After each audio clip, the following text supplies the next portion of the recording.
प्लेटिहेल्मिन्थीज यानी चपटे कृमि। आज हम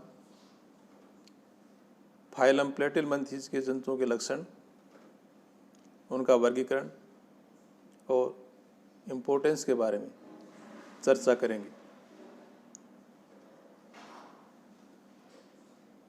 संघ प्लेटिहेल्मिन्थीज शब्द का प्रयोग 1859 में गिगनबार नामक जूलॉजिस्ट ने किया था।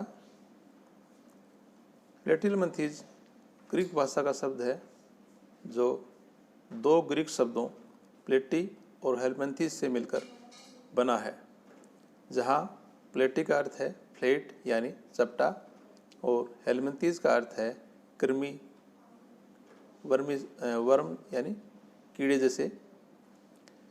तो इस प्रकार से प्लेटिहेल्मिन्थीज का शाब्दिक अर्थ हुआ चपटे कृमि। इस संघ के अंतर्गत आने वाले जंतु सामान्यतः कृमि यानी कीड़े जैसे दिखते हैं और शरीर सामान्यतः अखंडित होता है, कुछ को छोड़कर। जंतु परजीवी होते हैं और कुछ फ्री लिविंग यानी स्वतंत्र प्रकृति के भी होते हैं। जो परजीवी होते हैं उसमें से अधिकांश जो है एंडोपैरासाइट्स होते हैं, अंतः परजीवी होते हैं। और ये जो है मनुष्य और मनुष्य के अलावा जो पालतू पशु हैं या जो जंगली जीव हैं उनमें भी अनेक प्रकार के रोग उत्पन्न करते हैं। परजीवी होने के कारण इनकी संरचना और ज्ञानेंद्रियां परपोषी की तरह ही विकसित होती हैं। अब हम बात करेंगे संघ प्लेटिहेल्मिन्थीज के जंतुओं के लक्षण।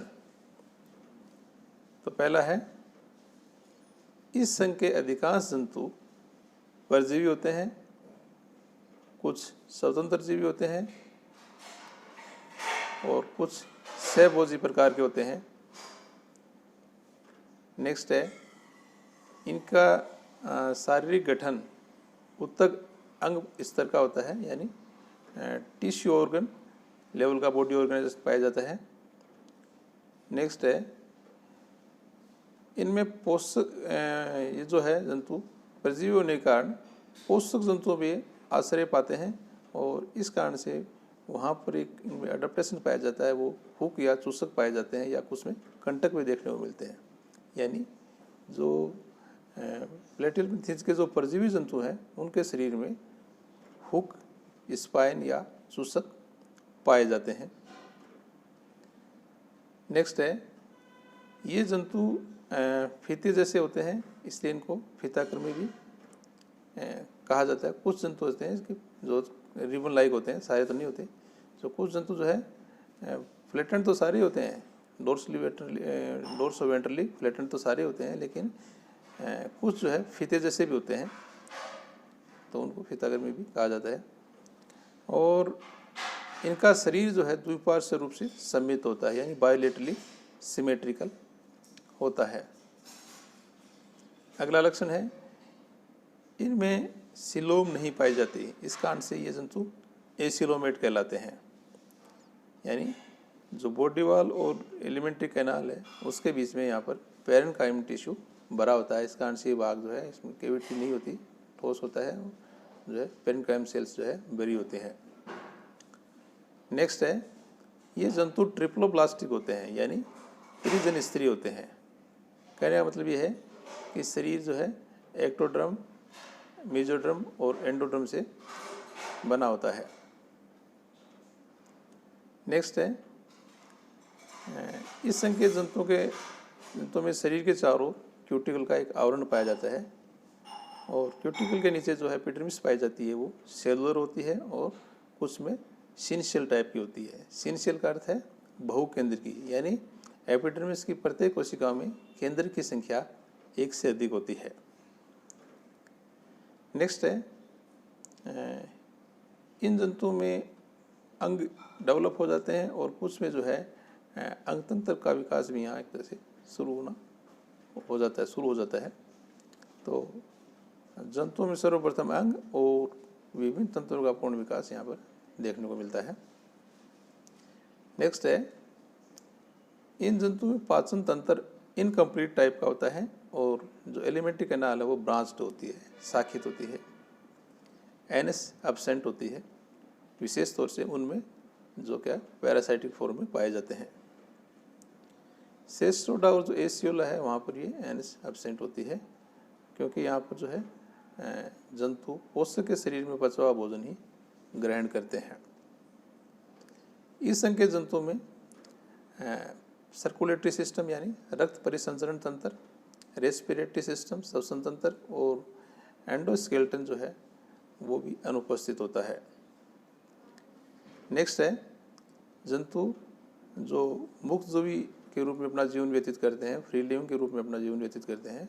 उनमें सरल नेत्र पाए जाते हैं या कुछ में फोटो रिसेप्टर्स पाए जाते हैं जो प्रकाश के प्रति संवेदना को ग्रहण करते हैं। अगला है इस संघ के जंतुओं में उत्सर्जन जो है फ्लेम सेल्स द्वारा संपन्न होती है। ज्वाला कोशिकाएं पाई जाती हैं जिसके द्वारा उत्सर्जन होता है। नेक्स्ट है इनमें तंत्रिका तंत्र में एक जोड़ी एंटीरियर गैंग्लियन होता है या एक नर्व रिंग पाई जाती है और 1 से 3 जोड़ी जो है लॉन्गिट्यूडनल नर्व कॉर्ड पाई जाती हैं। अगला है इस संघ के जंतुओं का शरीर अखंडित होता है, लेकिन सेस्ट्रोडा में जो है खंड पाए जाते हैं। जैसे हम बात करें टीनिया सोलियम की, लेकिन ये खंड वास्तविक नहीं होते, ये आभासी प्रकार के होते हैं। इसका मतलब ये हुआ कि जो सेगमेंटेशन पाया जाता है वो सुपरफिशियल होता है, इंटरनल सेगमेंटेशन नहीं पाया जाता। नेक्स्ट है जंतु हार्मोफ्रोडाइट नेचर के होते हैं यानी बाइसेक्सुअल होते हैं, उभयलिंगी प्रकार के होते हैं और निषेचन जो है सामान्यतः इंटरनल होता है। ये फर्टिलाइजेशन होता है वो ये देखा गया है कि कुछ जंतुओं में सेल्फ फर्टिलाइजेशन भी होता है और कुछ में क्रॉस फर्टिलाइजेशन भी होता है। अगला लक्षण है कि इन जंतुओं में परिवर्तन प्रत्यक्ष या अप्रत्यक्ष प्रकार का होता है। प्रत्यक्ष परिवर्तन में जीव के समान जीव जो है उत्पन्न होता है, जबकि अप्रत्यक्ष परिवर्तन में जो जीव का परिवर्तन है वो कई अवस्थाओं से, जैसे लार्वा, प्यूपा, अडल्ट, इस तरह से होता है। यानी अंडे से फिर लार्वा निकलता है, लार्वा से प्यूपा, प्यूपा से फिर अडल्ट बनता है। यानी एक से अधिक अवस्थाओं से होकर अडल्ट का विकास होता है। उदाहरण के लिए हम बात करें प्लेनेरिया, फेसियोला, टीनिया सोलियम और सिस्टोसोमा संघ प्लेटरी एंथ्रेंस के जंतुओं के सामान्य एग्जाम्पल हैं। अब हम बात करेंगे वर्गीकरण की, यानी संघ प्लेटियल मथी जंतु का वर्गीकरण। तो प्लेटियल मथी जंतुओं को 3 वर्गों में बांटा गया है। यहाँ भी मैं यही कहना चाहूँगा, आपके सिलेबस के according classification up to class level है, तो यहाँ पर हम ऑर्डर की बात नहीं करेंगे, सिर्फ वर्ग की बात करेंगे। तो संघ प्लेटियल मथी जंतु को 3 वर्गों में बांटा गया है या बांट कर हम अध्ययन करेंगे। कुछ बुक्स में या कुछ ऑथर द्वारा जो है 4 वर्ग भी दिखाए गए हैं, जहाँ डायजीनिया को भी एक ऑर्डर के उसमें क्लास के रूप में दिखाया गया है, जबकि वास्तव में क्या है वो ऑर्डर ही है सेस्ट्रोडा का। तो अब हम बात करेंगे वर्ग ट्रिबिलेरिया के बारे में, यानी संघ प्लेटियल मथी के जो 3 वर्ग हैं उसमें सबसे पहला वर्ग है ट्रिबिलेरिया।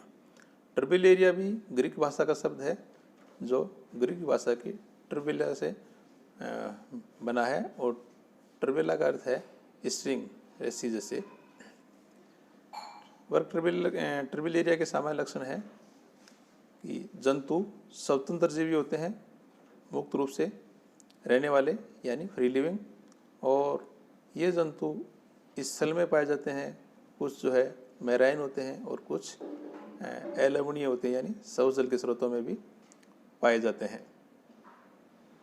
दूसरा है इनका शरीर अखंडित होता है और पृष्ठ अधर से चपटा होता है, कंप्रेस्ड होता है एक तरह से।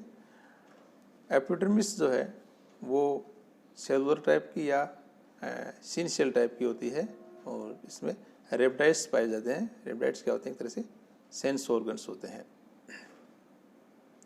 अगला है जो माउथ है वो बॉडी के वेंट्रल सरफेस में पाया जाता है और नॉन पैरासाइट्स होने के कारण, यानी ये जंतु कैसे होते हैं? अपरजीवी, परजीवी नहीं होते, तो नॉन पैरासाइट होने के कारण इनमें हुक और चुस्कांक जो है वो एब्सेंट होते हैं। अगला है, इनमें डाइजेस्टिव सिस्टम जो है इनकम्प्लीट होता है। और नेक्स्ट है, ये उभयलिंगी होते हैं, यानी हर्माफ्रोडाइट नेचर के होते हैं। जनन अलैंगिक प्रकार का होता है, एसेक्सुअल रिप्रोडक्शन पाया जाता है। और डेवलपमेंट प्रत्यक्ष प्रकार का डायरेक्ट डेवलपमेंट होता है, जिसमें जीव से जीव के समान जीव बनता है। लार्वावस्था एब्सेंट होती है। उदाहरण के लिए प्लेनेरिया, नोटोप्लाना इत्यादि। यहाँ पर हम ये डायग्राम देख रहे हैं ट्रिपिलेरिया के जो जंतु हैं उनके, और यहाँ पर जो है बॉडी फ्लैटेंड है और ये जो है कंप्रेस्ड एक तरह से दिखाई दे रही है, डोर्सोवेंट्रली फ्लैटेंड शरीर। दूसरा वर्ग है ट्रेमेटोडा। ट्रेमेटोडा भी ग्रीक भाषा के शब्द ट्रेमेटा और इडस से मिलकर बना है। ट्रेमेटा का अर्थ है होल और इडस का अर्थ है फॉर्म, यानी होल फॉर्म के रूप में, होल के रूप में जो है ये पाए जाते हैं, ऐसे दिखाई देते हैं, इनमें होल पाए जाते हैं। सामान्य लक्षण में ये बाह्य या अंतः परजीवी होते हैं, यानी जंतु कैसे होते हैं, पैरासाइट्स होते हैं, और ये एक्टो या एंडो पैरासाइट के रूप में अपना जीवन व्यतीत करते हैं। शरीर जो है पत्ती जैसा दिखाई देता है, चपटा तो होता ही है लेकिन लुक लाइक ए लीफ, यानी ऐसे दिखता है जैसे कोई पत्ती पड़ी हो। इनमें हुक और चुस्कांक भी पाए जाते हैं और सामान्य भाषा में इनको फ्लुक्स कहा जाता है, यानी वर्ग ट्रेमेटोडा के जो जंतु हैं इनको फ्लुक्स भी कहा जाता है।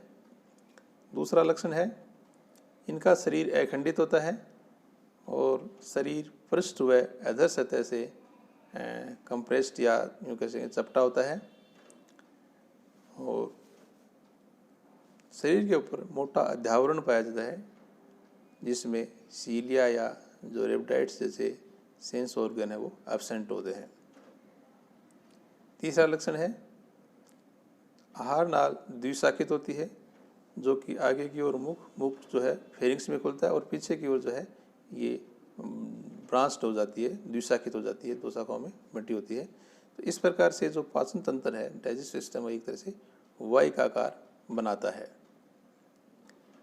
अगला लक्षण है, इस संघ के जंतुओं में 3 जोड़ी लंबवत तंत्रिका रज्जु पाए जाते हैं, यानी 3 pair of longitudinal nerve cord देखने को मिलते हैं। नेक्स्ट है, जंतु उभयलिंगी होते हैं, यानी ट्रेमेटोडा के जंतु भी उभयलिंगी होते हैं। और जो जंतु एक्टोपैरासाइट के रूप में अपना जीवन व्यतीत करते हैं उनमें डेवलपमेंट डायरेक्ट प्रकार का होता है, और जो एंडोपैरासाइट के रूप में अपना जीवन व्यतीत करते हैं उनमें डेवलपमेंट इनडायरेक्ट प्रकार का, यानी अप्रत्यक्ष प्रकार का होता है। उदाहरण के लिए हम बात करें तो फेसियोला, हिपेटिका या सिस्टोसोमा। ये फेसियोला। अब बात करेंगे तीसरे वर्ग की, सेस्टोडा। वर्ग 3 सेस्टोडा। सेस्टोडा भी ग्रीक भाषा का शब्द है और ये ग्रीक शब्द केस्टोस प्लस इडस से मिलकर बना है। केस्टोस का अर्थ है गर्डल एंड इडस का अर्थ है फॉर्म। सामान्य लक्षणों की बात करें तो पहला है, ये जंतु एंडोपैरासाइट होते हैं, एक्टो नहीं होते। कैसे होते हैं? एंडो, अंतः परजीवी होते हैं और इनको टैपवर्म भी कहा जाता है। दूसरा लक्षण है, इनका शरीर लंबा होता है, खंडित होता है यानी खंडों में बंटा होता है और चपटा होता है। इसके अलावा ये रिबन जैसा दिखाई देता है। इनके शरीर में अग्रभाग में जो है स्कोलेक्स पाया जाता है, जिसमें चूसक पाए जाते हैं या हुक्स भी होते हैं। नेक्स्ट लक्षण है, शरीर का प्रत्येक परिपक्व खंड जो यानी पीछे का जो पोस्टीरियर सेगमेंट है वो क्या कहलाता है? परिपक्व खंड। और इस परिपक्व खंड को प्रोग्लोटिड भी कहा जाता है। यह प्रोग्लोटिड उभयलिंगी होता है, यानी इसमें नर और मादा जना पाए जाते हैं। अगला लक्षण है कि इनमें संवेदांग जो है वो भी अनुपस्थित होते हैं। नेक्स्ट है, इनमें पाचन तंत्र एलिमेंट्री कैनाल भी अनुपस्थित होती है। और अगला है, जीवन चक्र जटिल होता है जिसमें एक से अधिक मध्यस्थ पोषक पाए जाते हैं, यानी इंटरमीडिएट होस्ट जो है वो पाए जाते हैं। जैसे हम बात करें टीनिया सोलम में वयस्क अवस्था में जो है ये मनुष्य में अपने बिताता है और जो है तारुल अवस्था जो है सूअर में कंप्लीट करता है। तो इस तरह से टीनिया सोलियम के दो इंटरमीडिएट होस्ट हो गए, मनुष्य और सूअर। ये जो है एग्जाम्पल सेस्ट्रोडा का टीनिया सोलियम, जिसमें पीछे की ओर जो सेगमेंटेड दिखाई दे रहे हैं बड़े खंड, ये प्रोग्लोटिड सेगमेंट है, प्रोग्लोटिड खंड है जो कि परिपक्व या मैच्योर खंड कहलाते हैं और ये उभयलिंगी होते हैं। और ये आगे का जो पतला भाग है ये नेक, और नेक से आगे की ओर जो है स्कोलेक्स पाया जाता है जिसमें 4 सूचक दिखाई दे रहे हैं। अब हम बात करेंगे इम्पोर्टेंस के बारे में, यानी संघ प्लेटेड एल्मिंथिस के जंतुओं का महत्व है। तो चूंकि इस संघ के अधिकांश जंतु जो है पैरासाइटिक फॉर्म में पाए जाते हैं, तो ये जो होस्ट है उनको लाभ कम पहुंचाते हैं, हानि ज़्यादा पहुंचाते हैं। इस तरह से इन जंतुओं का जो है हानिकारक प्रभाव ही देख पाते हैं हम, या हानिकारक प्रभाव के बारे में ही हम बात करेंगे, क्योंकि इनका लाभदायक प्रभाव जो है न के बराबर है, नहीं होता। ये जंतु जो है परपोषी में अनेक प्रकार के रोग उत्पन्न करते हैं, जिसमें से कुछ रोगों के बारे में बात करेंगे। पहला है सिस्टोसोमिसिस। सिस्टोसोमिस नामक जो रोग है वो सिस्टोसोमा वंश की कुछ प्रजातियों जैसे सिस्टोसोमा मानसूनी, सिस्टोसोमा जापानिकम, सिस्टोसोमा हेमेटोबियम और सिस्टोसोमा इंटरकलेम के बारे में कलेम जैसे प्रजाति जो है इनसे होता है। तो कहने का मतलब है सिस्टोसोमिस जो है वो सिस्टोसोमा वंश की कुछ प्रजातियों के द्वारा होता है, और ये जो स्पीसीज है ये मानव रक्त में परजीवी के रूप में पाई जाती हैं। इस कारण से मनुष्य में जो है कुछ जो है हानिकारक प्रभाव कह सकते हैं, जिसको जो पीड़ा है या रोग जो है उसके रूप में इसका प्रभाव सामने आता है, और पीड़ित मनुष्य को त्वचा शोथ हो जाता है, पेट दर्द हो जाता है, अतिसार होता है, रक्त अल्पता मतलब एनीमिया, खून की कमी, लीवर में सूजन, इस तरह की समस्याएं हो जाती हैं। इसी तरह से फेसियोलिसिस, जो फेसियोला जो है उससे होने वाले रोग, तो फेसियोलोप्सिस बुसरा नामक प्रजाति से आंतर में जो है ये रहता है, और वहाँ पर रहते हुए जो है जो होस्ट है उसमें कई तरह की समस्याएं क्रिएट कर देता है। जैसे इसके प्रभाव से फेसियोलोप्सिस बुसरा के प्रभाव से बुखार आ जाता है, अल्सर हो जाता है, पेट दर्द हो जाता है, इस तरह की समस्याएं हो जाती हैं। इसी तरह से टीनियसिस वंश टीनिया की जो प्रजातियां हैं उससे जो रोग होते हैं उनको टीनियसिस कहा जाता है, और इस तरह के रोग में पीड़ित व्यक्ति को कमज़ोरी होती है, यानी वो कमज़ोरी महसूस करता है, और उसमें उदासीनता यानी आलसपन रहता है। इसके अलावा सिर दर्द होता है, और अनिद्रा यानी नींद नहीं आती, भूख कम लगती है, और दस्त लगते हैं। तो इस तरह के लक्षण जो है इस रोग में दिखाई देते हैं। कई और भी बीमारियां होती हैं। तो इस तरह से हम कह सकते हैं कि जो प्लेटेल मिथिक जो जंतु हैं वो ऋणात्मक प्रभाव या ऋणात्मक महत्व ही उनका होता है, धनात्मक महत्व या जो लाभ वाली जो बात है वो इनसे नहीं होती। यानी ये परजीवी के रूप में पाए जाते हैं, और परजीवी के रूप में पाए जाते हैं तो होस्ट बॉडी में रहते हैं, और होस्ट बॉडी में रहकर ये क्या करते हैं, होस्ट को जो है एक तरह से नुकसान ही पहुंचाते हैं, उनको किसी न किसी रूप से परेशानी ही देते हैं। तो इस तरह से आज हमने जो फाइलम प्लेटेलमंथीज के जंतुओं के लक्षणों के बारे में बात की, और इनका वर्गीकरण जिसमें मोटे तौर पर 3 वर्ग कौन कौन से, टर्बिलेरिया, टर्मेटोडा और सेस्ट्रोडा, और इनके सामान्य लक्षण के बारे में चर्चा की। Thank you.